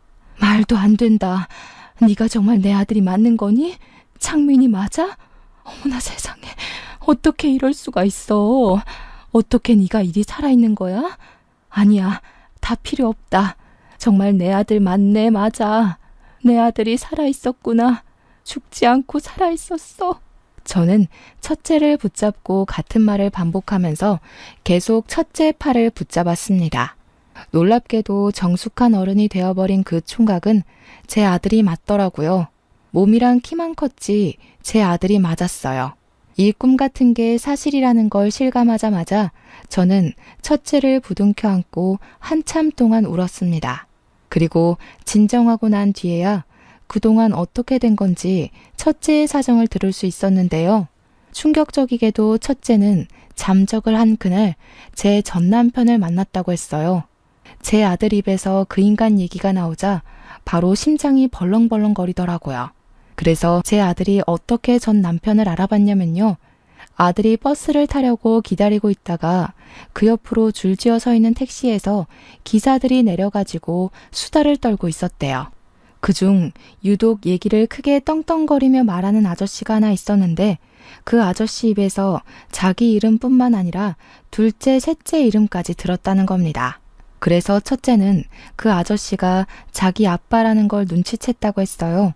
뜻밖인 곳에서 아빠를 만나게 된 것만으로 당황스러웠는데 그 아저씨가 함부로 얘기를 짓거리는 내용 때문에 화가 나서 생전 처음 누군가를 죽이고 싶다는 생각을 했을 정도로 분노가 차올랐답니다. 그러니까 그 내용이 전부 제 이야기였대요. 전 남편이 저를 완전 놀이개 장난감식으로 동네방네 떠들면서 저를 버렸다고 자랑처럼 짓거리길래 아들이 자처해서 전 남편에게 다가갔다고 했어요. 당황하는 전 남편에게 아들은 자신의 신분을 밝혔고 못 믿겠으면 친자 검사하겠다고 해서 같이 유전자 검사까지 받으러 갔다는 거 아니겠습니까? 그리고는 그 집에 스스로 기어들어가는 바람에 보육원으로 돌아오지 못했던 거라고 했습니다. 도대체 왜 그랬어? 네 잘못이 아닌데 왜 네가 엄마를 대신해서 그 썩을 놈 집에 기어들어가? 엄마는 그게 더 가슴 아픈 건 몰라? 그러다 너까지 그놈 때문에 잘못되면 엄마 그땐 진짜 어떻게 살라고? 미안해 엄마. 나도 정신 차리고 보니까 내가 친자 검사를 하고 있더라. 너무 화가 나서 견딜 수가 없었어. 엄마가 우리 지켜내면서 사느라 얼마나 고생했는지 아는데 그 새끼는 엄마 욕하면서 엄마더러 어디 가서 굶어 죽었을 거라고 깔깔대잖아. 첫째는 제 과거를 자세히 알게 된 것도 참을 수 없었고 상상 이상으로 쓰레기인 친부 인격에 화가 치밀어서 복수하고 싶었다고 했습니다. 자기 본능대로 움직였더니 그 집에 제 발로 들어가는 상황까지 갔다고 해요. 그렇게 해서라도 친부를 망가뜨리고 싶었답니다. 거기에 신경 쓰면서 시간을 보냈다 보니 세월을 인지하지 못한 채 15년이 지나버렸다고 했어요. 그러면서 제 생각이 나긴 했다고 하는데도 저한테 연락을 못했던 건 괜히 제가 걱정할 걸 아니까 또 자기를 어떻게든 구하러 찾아올 걸 아니까 그냥 보고 싶은 거 참으면서 안 했대요. 대체 네가 무슨 힘이 있다고 그런 충동적인 짓을 저질렀어. 젊은 나이에 큰일이라도 나면 어쩌려고. 네 동생들도 네가 죽은 줄로만 알고 얼마나 방황했는데. 당연히 혼자 한 거 아니야.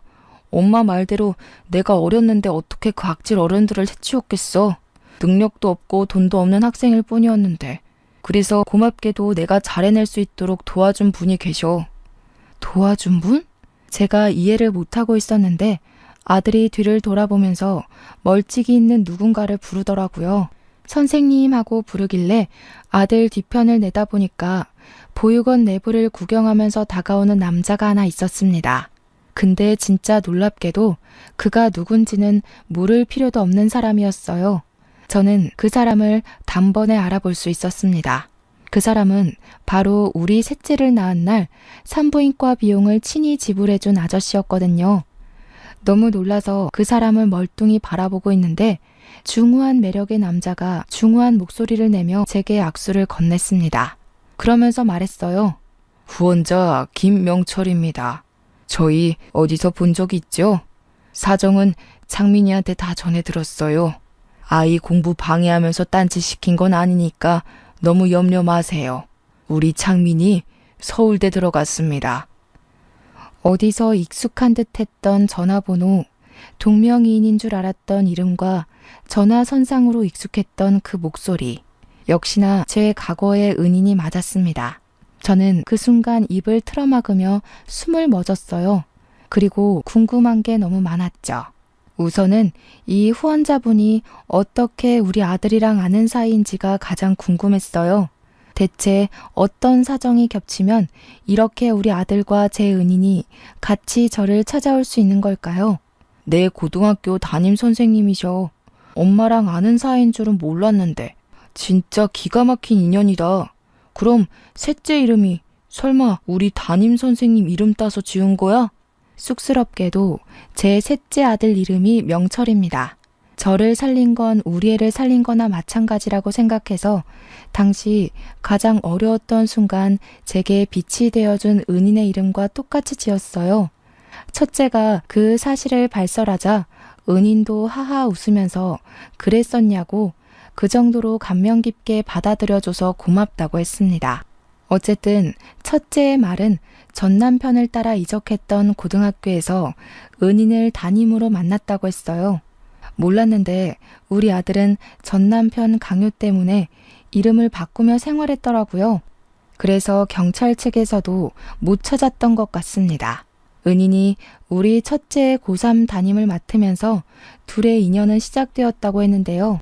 진로 상담을 위해서 1대1 상담을 하는 게 고3 원칙인데 거기서 이런저런 얘기를 하다가 첫째가 보육원에서 자란 얘기를 해줬고 과거에 같은 보육원으로 후원한 적 있었던 은희는 우리 아들을 더 친숙하게 대하기 시작했답니다. 그 때문에 은인에 대한 신뢰가 올라간 아들이 제 사정과 전 남편 사정까지 은인한테 토로했대요.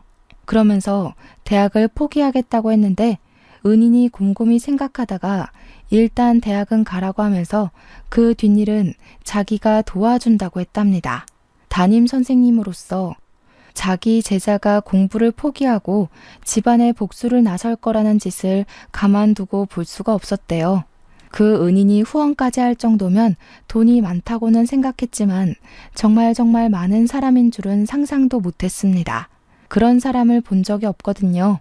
은인의 재력은 학교에서도 유명해서 학생들한테 일명 갑부 선생님으로 불리는 사람이라고 불린대요. 그래서 우리 보육원뿐만 아니라 여기저기 후원이랑 기부도 많이 하는 사람이라고 했습니다. 그리고 은인은 우리 아들 담임 선생님을 마지막으로 나이 때문에 퇴직을 했다고 했습니다. 그렇게 퇴직을 하여 아들이랑 자기 같이 인맥을 총동원해서 전 남편에게 보증 사기를 쳤다고 했어요. 그래서 순식간에 전 남편 부부를 빚쟁이로 만들었다고 합니다. 갚을 능력 없는 전 남편과 상간녀는 어쩔 수 없이 살기 위해 사채를 쓸 수밖에 없었고 살려고 발버둥 칠수록 더 빚더미에 빠져나올 수 없게 만들었다고 했어요. 집도 잃고 거짓골로 1년이나 사채빚에 쫓기다가 결국 역 주변에서 노숙을 하고 있다고 했습니다. 그것만으로도 충분히 충격이었는데요. 첫째랑 은인이 마지막으로 제게 묻는 말이 저를 사시나무 떨듯 놀라게 만들었어요. 엄마한테 그 새끼 쫄딱 망한 거 보여주고 싶었어. 엄마 보여주려고 결국 이렇게까지 온 거야. 엄마만 괜찮다면 그 새끼들 꼴이 어떤지 구경 갈래? 저는 정말 많이 고민이 되었어요. 무섭기도 하고 트라우마 때문에 심장이 쿵쿵거리기도 했는데요. 그래도 과거에 제 뺨을 치면서 그렇게 떵떵거리던 얼굴이 어떻게 망가졌나 보고 싶더라고요. 결국 저는 따라가는 걸 택했고 가는 동안에도 수없이 돌아갈지 말지를 고민했습니다. 하지만 고민만 하다 보니 금세 역에 도착하더라고요. 은인이 안내해주는 대로 조심스레 따라갔는데 그곳에는 정말 벌레 꼬이게 생긴 두 연놈들이 고개를 쳐박고서 사람들 돈을 구걸하고 있었습니다. 꾀지지한 차림새를 보면 자칫 전 남편인지 잘 못 알아보겠는데 전 남편이 신고 있는 슬리퍼를 보니까 알겠더라고요. 그 슬리퍼 신은 발에 제가 차인 적이 있었거든요. 와, 근데 정말 전 남편을 저렇게 보니까 과거의 모습 온데간데 없고 완전히 다른 사람처럼 보였습니다. 가까이 다가가니 생각보다 훨씬 더 가관이기도 했고요. 한 푼만 줍쇼. 4일 동안 아무것도 못 먹었습니다. 불쌍하게 생각해 주시고 제발 단돈 100원이라도 던져주세요. 전 남편이 제 발 아래를 기면서 바구니만 달달 들고 있길래 저는 잠자코 지켜보다가 지갑에서 10,000원짜리 한 장을 꺼내줬어요. 그러니까 상간녀랑 둘이서 아주 좋아 죽더라고요. 그러면서 전 남편이 너무 고맙다고 고개를 쳐들자 그 순간 저와 눈이 마주쳤습니다. 전 남편이 저를 단번에 알아보더라고요. 바로 깜짝 놀라면서 허리를 바짝 세우는 거 아니겠습니까? 옆에 상간녀는 당연히 저를 몰랐겠지만 제 남편이 여보 하는 바람에 제가 전 남편의 전처라는 걸 눈치챘을 겁니다. 제 자리를 꿰차고 들어간 년의 낯짝이 어떻게 생겨먹었는지는 그날 처음 봤어요. 똑똑히 기억하려고요. 저 상간녀 덕분에 제가 그 시궁창에서 벗어날 수 있었던 거니까요. 고작 이따위로 살 거면서 나한테 그렇게 큰 소리 쳤던 거야?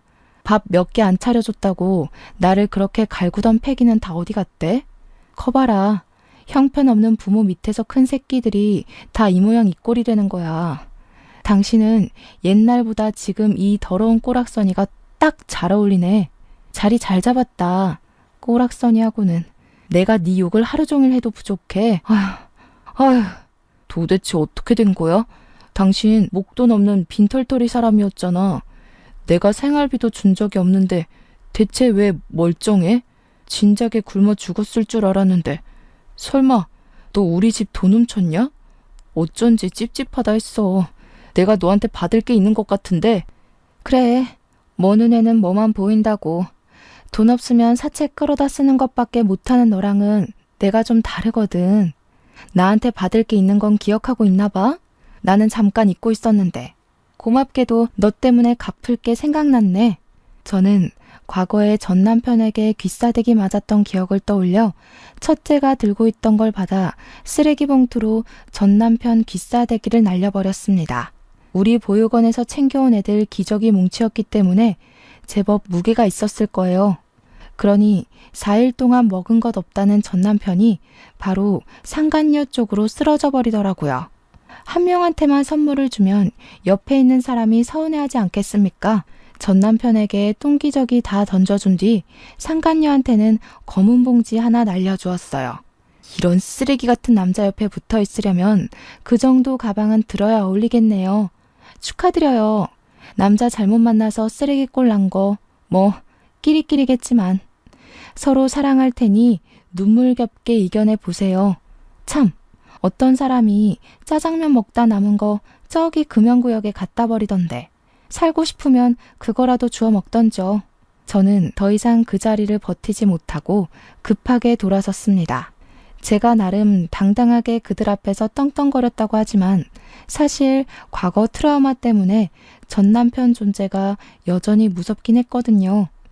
그래도 제 곁을 지켜주는 은인과 우리 첫째가 있어서 그나마 그만큼의 용기를 낼 수 있었던 겁니다. 무사히 보육원으로 돌아온 저는 모든 걸 다 얻은 기분이었어요. 진심으로 걱정 없이 웃어본 게 얼마만인가 싶더라고요. 그런 적이 있긴 했나 싶었고요. 첫째를 찾았다는 소식을 제가 둘째, 셋째한테 보냈었는데 마침 애들도 먼저 와서 기다리고 있었습니다. 아들들은 가족 상봉을 하면서 부둥켜 안고 울었고 저는 다시 한 번 더 은인에게 감사 인사를 표했어요. 그리고 이건 의외의 인연이 되어버린 건데요. 제가 현재 은인인 분이랑 좋은 만남을 가지고 있습니다. 은인이 그날 이후로 보육원에 매일 찾아왔거든요. 말은 퇴직해서 할 게 없으니 애들한테 봉사하겠다는 핑계로 왔는데 정작 원장실에만 앉아서 저랑 자꾸 대화하려고 하는 게 아니겠습니까? 그래서 제가 단도직입적으로 나한테 관심 있냐고 물었더니 당황하더라고요. 그러면서 어떻게 알았냐고 티가 나냐고 하는 거 있죠? 원장일 하면서 애들 표정이나 몸짓 보고 마음 해석하며 살아온 지 수십 년이 되었는데 제가 그런 은인의 표정 하나 해석을 못할까요? 은인은 들킨 김에 제게 완전 고백을 해버리더군요. 아직 제게 연애는 조금 낯설지만 그래도 고맙게 찾아온 이 인연을 내치우고 싶진 않았습니다. 그래서 만났고 당연하게도 은희는 전 남편과 완전히 다르게 다정하고 따뜻해서 좋아요. 제가 가치 있는 사람이라는 걸 늘 증명해 주시거든요. 그래서 저는 아직까진 더 이상의 난관 없이 무탈하게 지내고 있습니다. 저를 지켜주는 든든한 내 남자 덕분에 미래로 나아가는 것도 두렵지 않아요. 우리 식구들만 있다면 저는 쭉 이렇게 행복한 보상만 받게 될지도 모르겠네요. 여기까지가 제 사연입니다. 확실히 흔한 이야기가 아닌 건 맞죠? 쓰는 내내 과거의 기억이 떠올라서 심호흡을 몇 번이고 들이마시길 반복했어요. 오랜만에 떠올리는 기억인데도 여전히 살떨리긴 하네요. 어쨌든 저는 이래요. 이렇게 살아요. 별일 없는 한 귀한 보육원 터 아래서 평생 숨내음 아이들 웃음소리 들으며 정신없이 살아볼 계획입니다. 아, 재혼까지도요. 그럼 다들 저보다 더 현명하고 지혜롭게 역경을 극복하는 사람이 되길 바라면서 이만 사연을 마치도록 하겠습니다. 고맙습니다.